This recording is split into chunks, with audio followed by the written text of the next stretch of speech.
Hello guys and welcome back to the channel, where today guys I'll be showing you how to cancel a subscription on Halifax. So guys, the first thing that you of course need to do is go to Google and type in halifax.co.uk.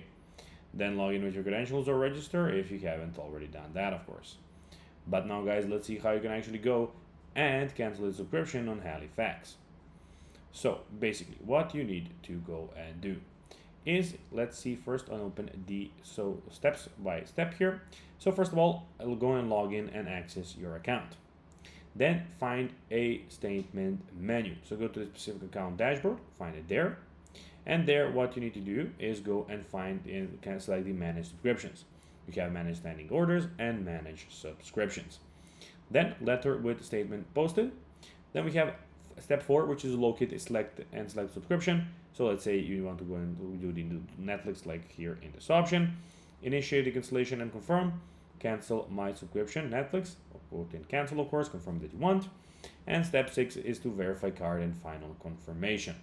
So complete the letter, contract notice, and this is really important. So guys, that will be everything for this video. I hope that you found this video informative and entertaining, guys. If you did, don't forget to like this video, share it, subscribe to the channel, and put the notifications on, as guys, this really helps us grow our channel. That will be everything, and I'll be seeing you in the next one. Bye guys.